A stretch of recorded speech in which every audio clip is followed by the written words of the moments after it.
Hi, and welcome to today's episode of the AI Futures podcast that we're bringing you as part of the India AI Impact Summit, where we are bringing you best thinkers, leaders, entrepreneurs, researchers, and of course, policy leaders from around the world to talk about what this Impact Summit has meant for them, what AI means for them, their work, and hopefully to demystify some of it for you. And today I'm delighted and proud to have someone here with us who's worked in the field of development for a long time, Iqbal Dhaliwal, who's the Global Executive Director at MIT's Poverty Action Lab, JPAL. Iqbal, you had a great keynote that I heard yesterday. And so I'm especially delighted to have you here with us on the podcast. Welcome. Thank you. Very happy to be here. Before we start delving deeper into the world of I wanted to ask you a few years ago, was technology playing a big role in the world of development? And if so, what did that look like? Both in terms of the work on the field that organizations like JPAL do, but also in, of course, improving development outcomes. How was technology being viewed then? And then maybe you can then transition into talking about whether that view is changing with the advent of AI. A fantastic question. Now, I think technology is something which has been part of development milieu forever. If you think about it in the 1960s, the thing that was the cutting edge technology was these high yield variety seeds. There were all these experiments that led to the green revolution in India. You're giving away your Punjab origins now. Yes, you're seeing my Punjab origins. Both the green and the white revolution were based on basic technology. Fast forward a few years later, the laptop itself was a fundamentally altering technology, not just for the private sector, but also for development. Think about the one laptop per child, which became extremely popular. There was this sense that if you gave a laptop to every child, not only would their learning outcomes increase, but it would be uplift the family. The child would access services, social security, and so forth, enroll the parents, get improved chances in the labor market. It was seen as a silver bullet. So yeah, I think there has been a long history of technology in development, but this time is different. And I think this time is different for a number of reasons. The first is just the pace and the speed of the deployment of AI. It's breathtaking. If you think about it, right, like computers, people will be like, people adapted to computers, jobs were not lost. But it was glacial pace compared to this. All our offices, we got one desktop. And I remember everybody would go to this one air conditioned room. Wherever there was this desktop, you would book 30 minutes in that desktop to do your work. And none of this was connected to the internet. Slowly and slowly, the bosses got a laptop. The laptop came home. Till that time, there was no concept of a laptop at home. A few years later, internet came. The computer became connected to the internet. But you think about it, that was 5, 10, 15 years of evolution. Look at it now. Every single one of us who has a smartphone in our pocket, who has access to a data plan, has access to AI. How many years we still don't have that sort of access of laptops or computers to home? We don't have it. Think about how quickly this technology is adopting. You got a computer, you changed it after 5 years, 6 years, but you were not changing it. Like here, every week you have an LLM which is kind of updated completely. And then the other thing I would say is the multimodality of it.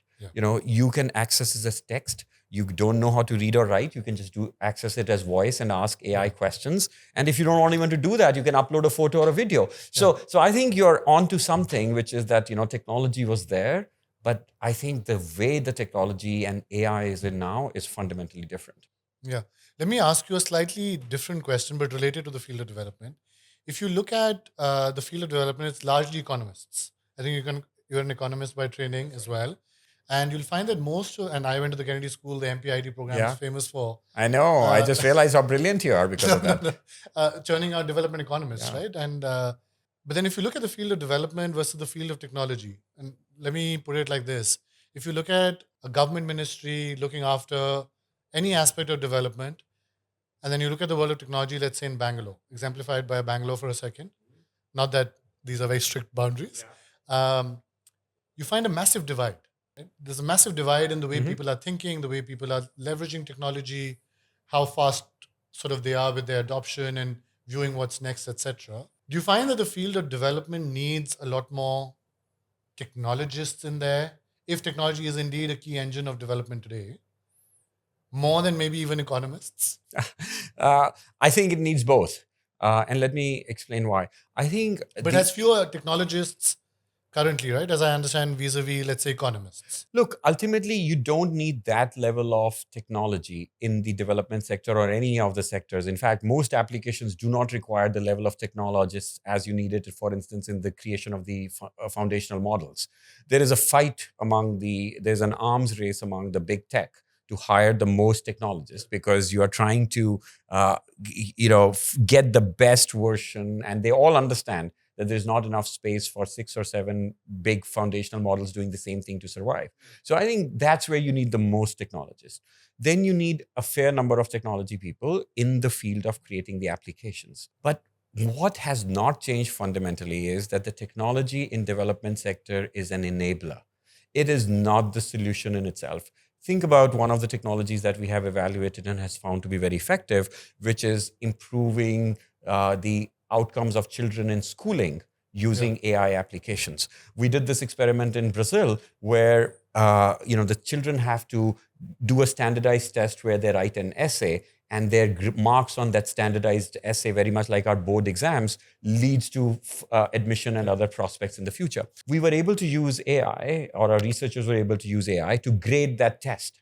Now, by grading that test, you were able to then spare, simple things like commas, grammatical errors, spelling mistakes were handed over to the AI. That freed up the time of the teacher to then spend time with you and say, what's the structure of the essay? Did you do enough analysis? And that led to these kids really leapfrogging the other kids. Now, you think about it, right? You didn't need fundamentally life-altering technology. You needed a basic OCR scanner, which was able to digitize this thing. And then you just needed AI to capture spelling mistakes. But by doing that, it fundamentally altered the way the class is structured. The teacher has more time for you, and the teacher can, and by the way, this is the beauty of AI, right? It can save time rather than adding to your work. So I think what the field needs is still rigorous evaluations of impacts, which is the name in this AI Impact Summit. And so I think there will be a huge role still for development economists and development policymakers. Well defended for your own profession. But let's pick up on the impact piece, right? As countries start to look at and evaluate the impact of, let's say, AI technologies on the ground, I know you've spoken and spent a fair bit of time talking about that evaluation piece. But talk to us about that. How should countries like India, but really not limited to India, anywhere around the world, be developing their own plans for evaluating this adoption of AI, the use of AI in the field of development, broad sort of principles that you think they need to think about? So the main question you should be asking everybody is, what does impact mean to you? And this is also the question I ask people. I ask governments this question. I ask social entrepreneurs this question. We focus on AI for good. So I'm going to not talk about the open AIs of the world or the Googles of the world or the X steps or the Nandan. Enough people are heading on the technology side. My focus is on the development side. And so the question I ask folks like your classmates from the Kennedy School who are trying to set up new social enterprises is, why did you give up a career in consulting? Why did you not join finance? What is it that you want to do? And the universal answer is, I want to do good. I want to make an impact in the lives of people. And then you dig deeper. I'm an educational NGO. I want to make sure that the learning outcomes increase. I am working in health and AI. I want to make sure that people's readmission rates in hospitals are reduced. I want to make sure that diagnosis for cancer is increased and comes better with accuracy. So I said, okay, fantastic. So if that is the case, then why are all your presentations in these AI summits and everything about the number of downloads you have, the number of subscribers you have, the engagement rate that you have? I said, when are you talking about those learning outcomes? Are you measuring those learning outcomes? And that, for me and for J-Pal and for all of us at MIT, when I talk about impact, for me, the impact is the final outcome that made you leave the Kennedy School and join a startup, an NGO, that made you leave a career as a doctor and instead go into public health. And if that's what you're trying to affect, then are you measuring it correctly or not? Okay. And I'm assuming you're finding that most countries today are not measuring the right things. 100% not. I think most people are stopping at exactly what I said earlier. They are looking at subscribers, downloads, engagement rates. So the metrics have to fundamentally change. Yes. And look, those are very important metrics. Because without that, you are not even going to get to final impact, right? But I think it's a question whether it's an intermediate outcome or is it actually a final outcome? And it's perfectly fine as an intermediate outcome. And my problem is it's not fine as a final outcome. So I would say that and it's not just about countries and governments, most of these nonprofits, most of the NGOs have not invested enough time in just the fundamental theory of change. How will my product, lead to these intermediate outcomes, but how those intermediate outcomes lead to the final outcome? So that's point number one. The second part, so that has two corollaries. The first corollary is, are you a solution in search for a problem, or are you a problem in search for a solution? And number two, and that means, are you overbuilding the technology, or are you going with the least amount of AI and the least amount of technology that gets you to the solution? And I would beg to say that a lot of people are trying to infuse more AI and more tech than is needed to solve a particular problem. To give you a quick example, and I think you will find it interesting given your background, in a state in India, which was sending out checks to families for social security and for old age pension and other things, you could either have come out with a very cool AI solution to find out whether, that are there leakages and who's receiving the money. Instead, researchers just set up a call center. And they just started calling up Iqbal's family or the Suri family and saying, भैया check पहुंच गया कि नहीं? Have you received the 1,000 rupees? And वो जो check पहुंचा वो कितने रुपीस का था? उतने में हो गया काम. उतने से हो गया काम. Your leakages stopped. The money started reaching the house. Do you really need a highfalutin AI application in which you take a photo of the check and the check gets uploaded and automatically a message goes to the district collector? You don't. And so that's part number one. The second part is, we are not thinking through what are the policy milieu that needs to change. Again, our researchers worked with a particular state in India, all about GST and value-added tax. A big problem of GST in India is that people create these ghost firms. They don't really exist, but you take credit from them. So the government said, can we use machine learning tools to figure out which of these firms are ghost versus real? And it turns out that the humans alone can detect ghost firms 38% of the times. ML, the first basic model of ML, can do it 53% of the time correctly. We go back to the government and say, sir, ML has been developed. This tool is ready for scale up. The government does not scale it up. Because you think about it, you're giving up the discretion. You're giving up the, who's control. You're giving up control. And sometimes there can be very valid reasons to hold on to control. But if, as a tech entrepreneur, you have not thought about, how will I convince the government to adopt my technology after I have proven the concept? Then you're wasting your time. On the first point that you made, right, about how sometimes we are force-fitting technology into problems where, so much of technology might not be needed. Can I ask you, as someone who spent time in the world of venture capital as well, I find that sometimes because the frontier technology that we are using in our world today is largely being developed in Silicon Valley and maybe one or two other pockets in the world, it's the firms and the people there that seem to be shaping what technology you want to build, what kind of technology you want to build. Like in a conversation with, for example, Professor Asimoglu, we discussed this, how if that technology was being developed elsewhere, there'd be very different problems that you would focus on, right? Very maybe basic problems to be focusing on. Many of the technologies being developed in the West will be labor replacing technologies, not labor enhancing ones. Whereas in a country like India, I think we were discussing how labor enhancing technologies seem to be a much better fit. So my question is it the fact that we are force fitting all these technologies onto problems because those technologies are being developed far away and with very different incentives and priorities than the people we are talking about here as far as development outcomes is concerned?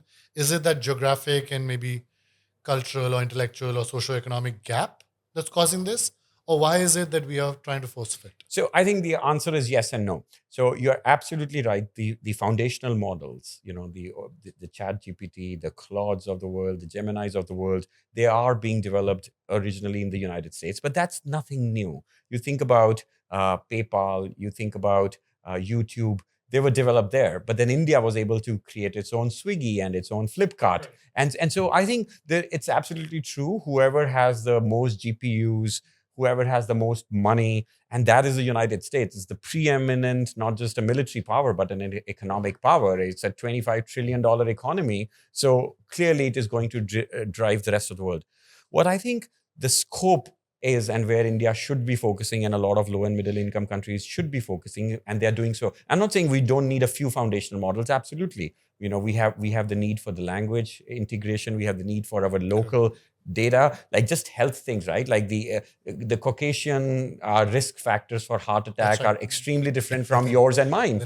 Yes, exactly. They look at us and they say, "Oh, you're not overweight. You don't smoke. You don't drink. You eat very little non-vegetarian.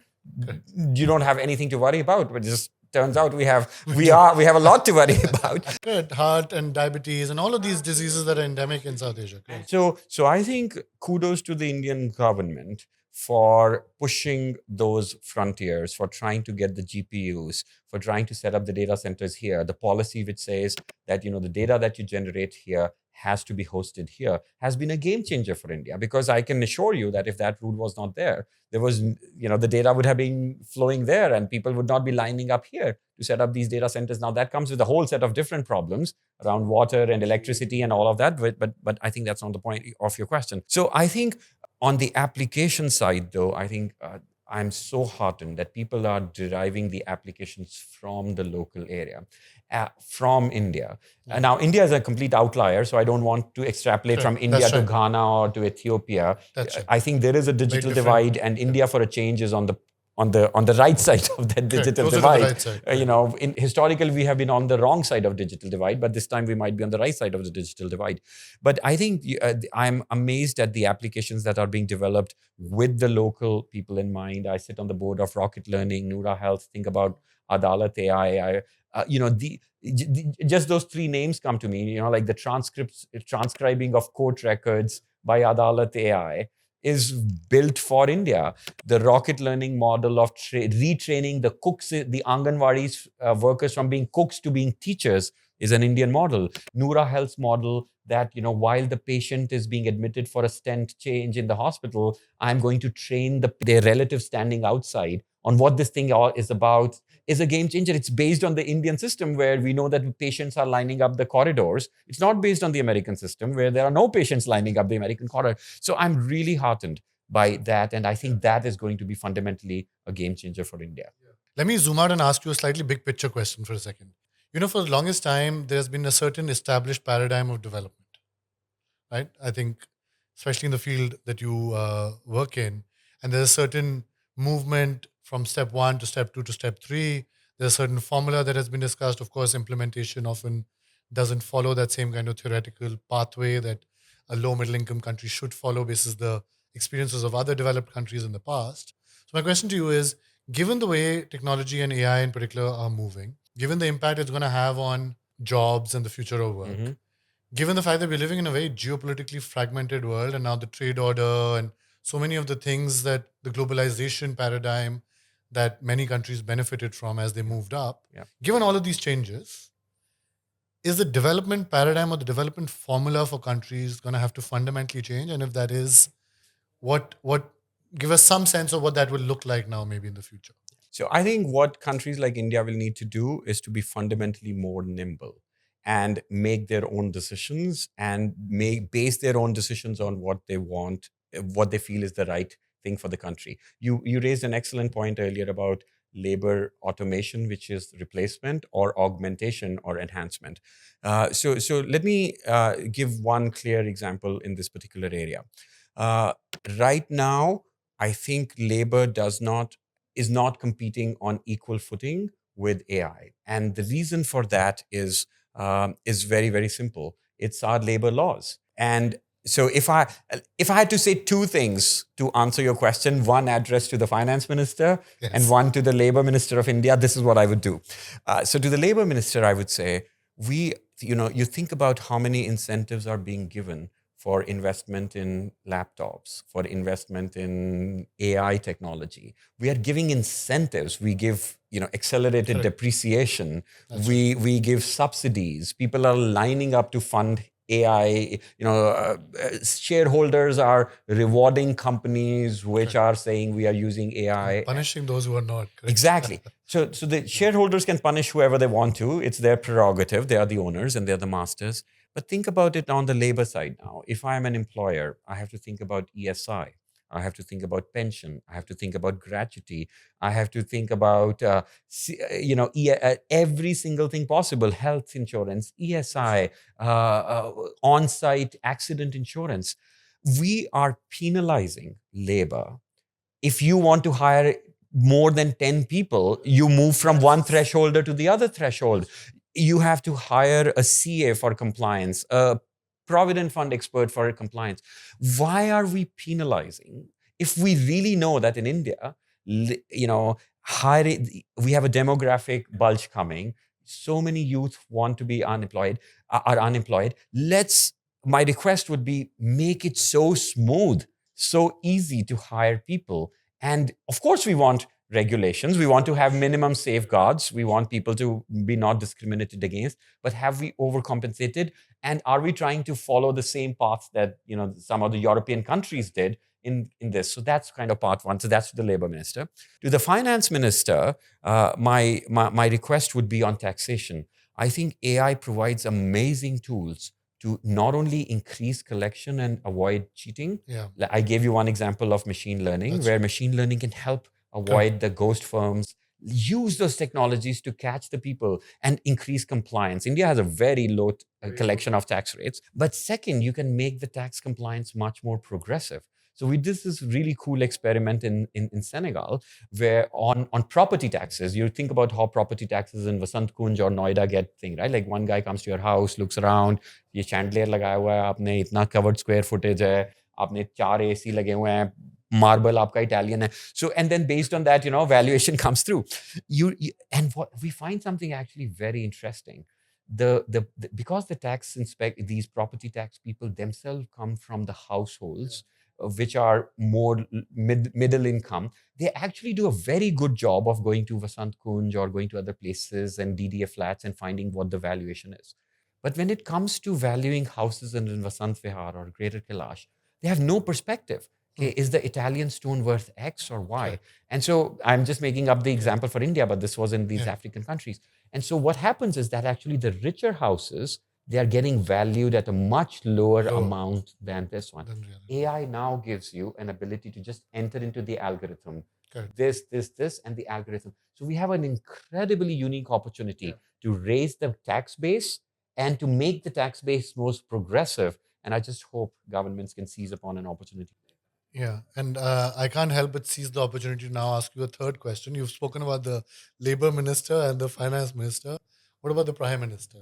As I mentioned to you earlier, I want to say that there are very few countries in the global south which have capitalized on the opportunity that we have. I think all countries, we have a tendency to be more critical of our government, and why not? We elected our government. We want nothing else to do. You should do. We want them to do better, and of course, we have problems. We have problems of pollution. I just hope pollution is a huge problem that we need to sort out. People who visited, by the way, Delhi over the last 3-4 days for the AI Impact Summit, we were discussing this.